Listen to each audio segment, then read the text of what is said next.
Hello everyone, welcome to the greenhouse. I hope you're doing well. I'm Danny. If this is your first time in the greenhouse with us, welcome. I'm happy you're here. Thanks for clicking. And if you've been here before, as always, welcome back.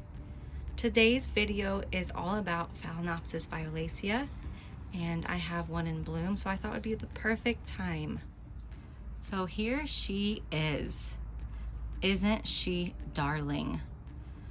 This is an orchid I bought last year from Hilltop Orchids in Indiana.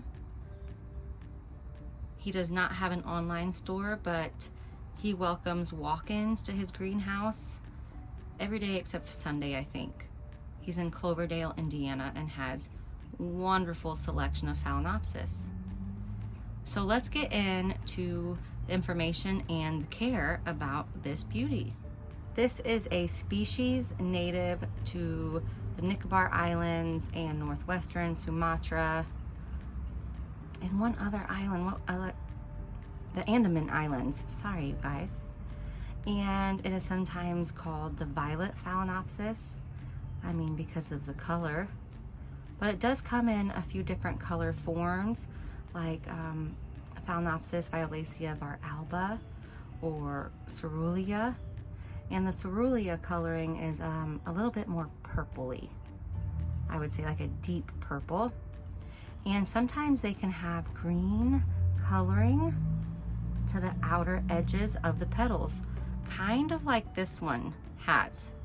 But a lot of them are that solid, beautiful, rich violet color that you can see in the middle of this bloom without any green edging to the outside of those petals. In its native habitat, it grows in lowland tropical forests that stay very moist, and it's a hot growing species, and it can bloom anywhere between the time of like May and October. This one is its second time blooming for me, and I'm really happy with the shape of it, and the flowers are also fragrant. And it's a beautiful fragrance as well. Let me tell you how I care for this. Because right now, I do have it in all bark, except for this very top layer of moss. And it is drying out way too fast.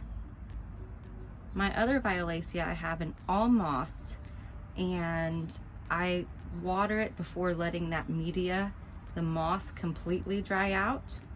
And this here just dries out too fast. Those roots like to not completely dry out. So my suggested media for Phalaenopsis Violacea would be moss. I just watered this one maybe 20 hours ago. As you can see here, even though I just watered it less than 2 days ago, it's almost, still a little wet right there, but it's almost dried thoroughly all the way through, which you really don't want that. So that needs to be switched to all moss. Now, these also make great candidates for mounting if you like to mount your orchids, because they do have they don't have an upright growth pattern. They have a pendulous growth pattern, as you can see.